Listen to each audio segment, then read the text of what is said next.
नमस्कार मेरे प्यारे साथियों। मैं डीपी आज एक नए वीडियो के साथ आप लोगों के सामने हूं। और मेरा ये वीडियो है ट्रंप ने जो भारत पर टैरिफ लगाया है एक्स्ट्रा, उस पर आइए जरा सा इसको एक दूसरे नज़रिए से हम लोग देखें। हम सभी लोग ये सोच रहे हैं बराबर कि ट्रंप ने 25% का टैरिफ लगा दिया है। 1 अगस्त यानी आज से वो टैरिफ लागू भी हो गया है। अब भारत का क्या होगा? भारत इतना व्यापार करता था अमेरिका के साथ और प्लस में रहता था, सरप्लस में रहता था। ऐसा नहीं है। भारत के साथ जो अमेरिका का व्यापार होता था वो भारत के पक्ष में रहता था। उसका क्या होगा? क्या भारत की अर्थव्यवस्था इससे प्रभावित हो जाएगी? इन्हीं सब चीज़ों पर थोड़ा सा हम लोग विचार करते हैं। हो सकता है थोड़ा लंबा वीडियो हो, लेकिन साथियों सुनिएगा ज़रूर। पहली बात तो ये है कि हम 2-3 पुराने उस पर विचार करें, घटनाओं पर। शास्त्री जी के समय को याद करें। भारत पाकिस्तान का युद्ध चल रहा था। अमेरिका भारत को गेहूं देता था, लाल गेहूं।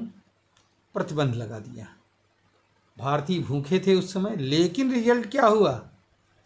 रिजल्ट ये हुआ कि भारत अनाज उत्पादन के क्षेत्र में न केवल आत्मनिर्भर बना बल्कि एक ग्रेट एक्सपोर्टर भी बन गया। पोखरण 2 हुआ। अटल बिहारी वाजपेयी के समय में प्रतिबंध लगाया गया। क्रायोजेनिक इंजन वगैरह देने की आनाकानी किया। भारत एक बड़ी अर्थव्यवस्था बन करके उभरा। क्रायोजेनिक इंजन स्वयं बना डाला। एक नहीं, ऐसे तमाम उदाहरण हैं कि भारत पर जब भी प्रतिबंध लगाया गया कोई, भारत और मजबूत बन करके उभरा।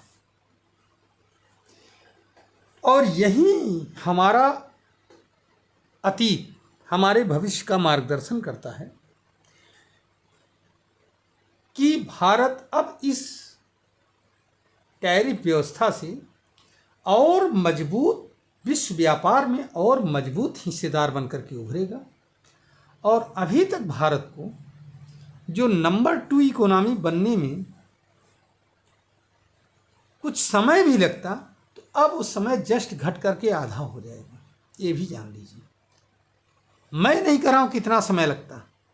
आने वाले दिनों में हम जो नंबर 3, नंबर 2 की तलाश कर रहे थे, अब वो बनने में हमें जस्ट आधा समय लगेगा।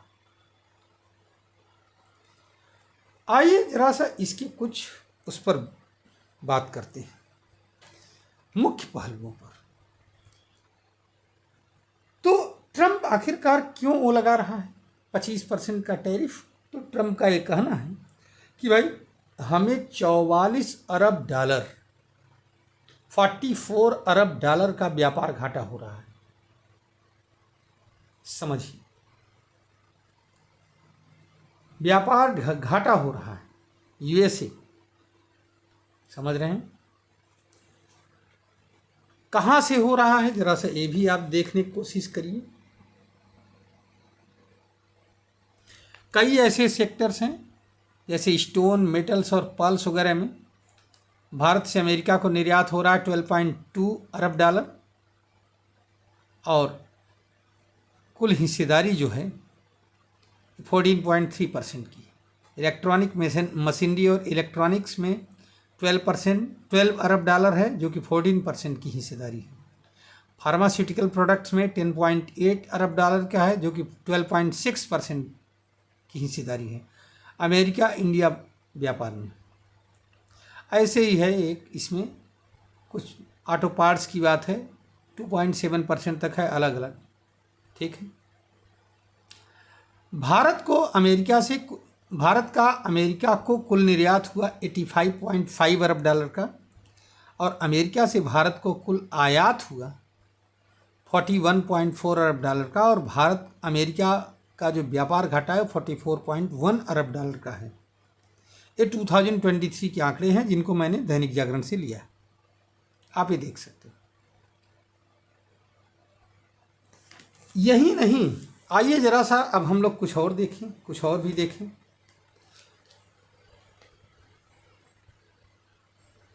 इसी आंकड़े को अगर आप टैक्स के रूप में देखें तो भारत से अमेरिका जाने वाला जो सामान होता था 5% का टैक्स उस पर लगता था, और अमेरिका से भारत आने वाले सामान पर 17% का टैक्स लगता था। कृषि उत्पादों की यहाँ बात हो रही है, समझ रहे हैं। सवाल ये पैदा होता है बिगड़ी कहाँ से हालात। ये तो आंकड़ों की बात रही। अभी आंकड़े की बात आगे फिर करेंगे कि क्या है, डाटा क्या कर रहा है। लेकिन एक क्वेश्चन आता है कि बात बिगड़ी कहाँ। तो बात बिगड़ी ये कि 44 अरब डॉलर का जो व्यापार घाटा है ट्रंप को चुभ रहा था, और ट्रंप ने सोचा कि अगर हम भारत के ऊपर दबाव डलवा करके किसी तरह से एग्रीकल्चर सेक्टर को खोल दें तो हमारा काम बन जाएगा,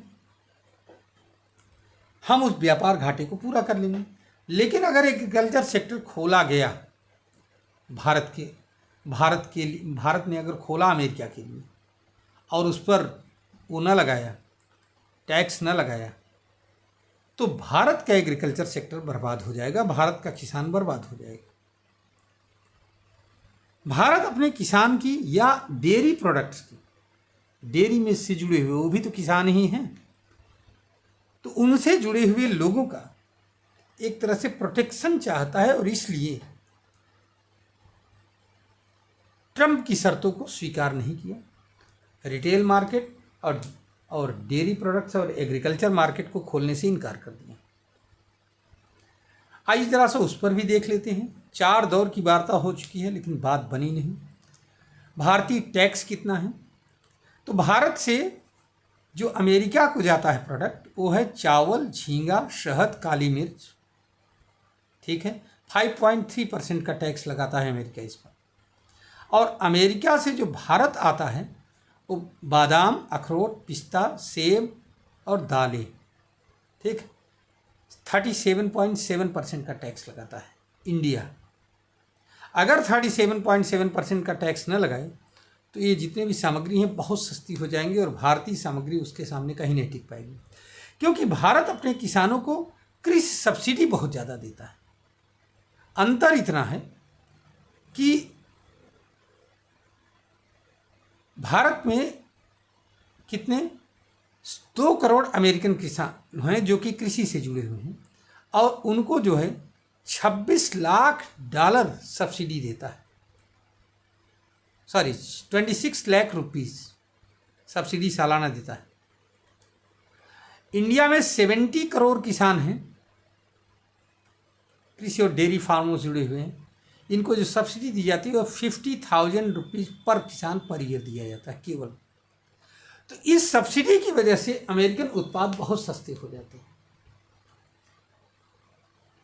और विश्व मार्केट में अगर ये पहुंचेंगे, अगर इंडिया के मार्केट में, तो इंडिया का मार्केट टिक नहीं पाएगा, क्योंकि हम इतना सब्सिडी दे नहीं पा रहे हैं, पहले कंपेयर में थोड़ा कम हो रहा है। क्लॉथ्स, इलेक्ट्रॉनिक गुड्स, ऑटोमोबाइल, ये सब भी और इम्पॉर्टेंट पार्ट है।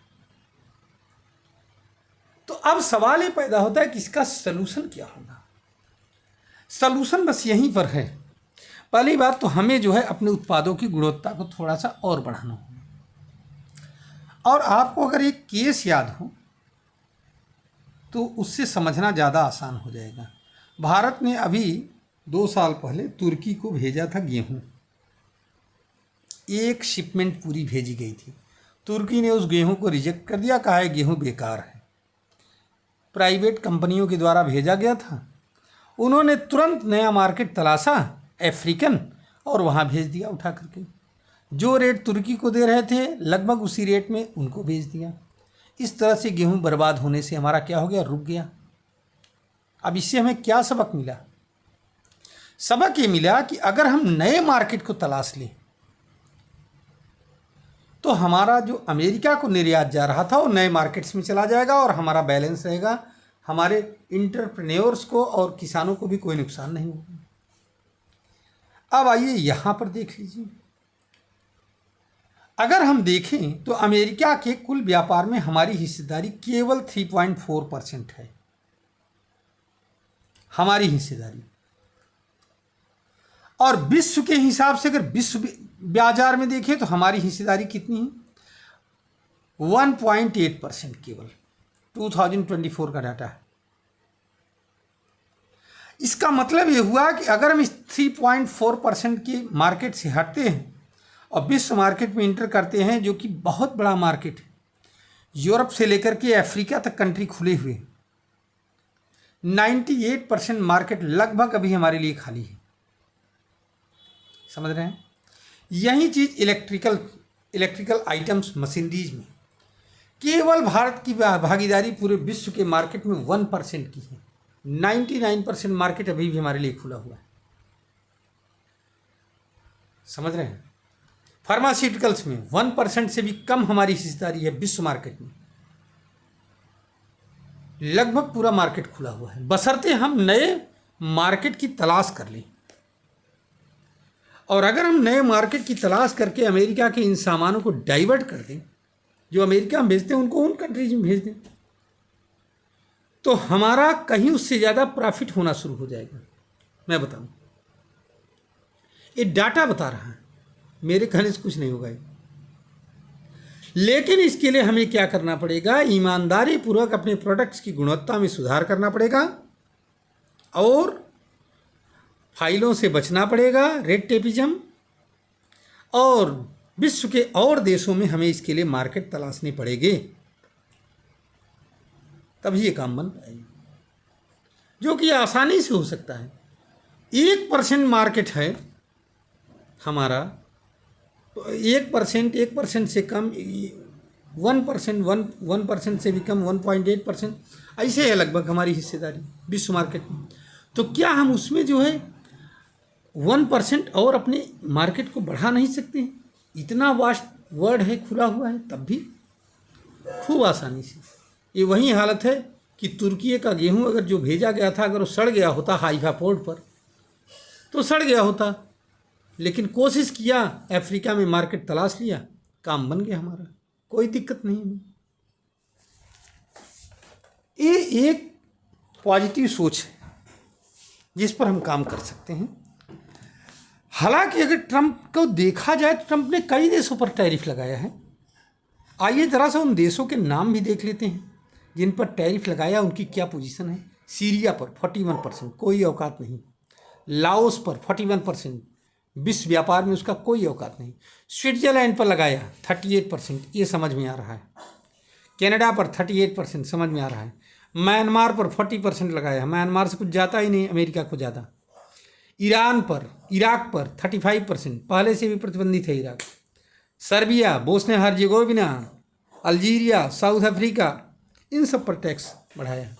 इसमें से भारत ही एक ऐसा था जिस पर 25% लगाया है, और भारत बहुत इंपॉर्टेंट साझेदार है अमेरिका का। लेकिन कोई बात नहीं, अगर अमेरिका नहीं चाहता तो हमसे प्रोडक्ट न ले, हम नए मार्केट्स को तलाशेंगे और वहाँ पर अपना पैर जमाएंगे, इस उम्मीद के साथ कि हम और बेहतर बन करके निखरेंगे। अपना वीडियो को यहीं पर समाप्त कर रहा हूँ। आप अपनी राय जरूर दीजिएगा साथियों, और सुनिएगा जरूर। धन्यवाद, नमस्कार, जय हिंद, जय भारत, वंदे मातरम।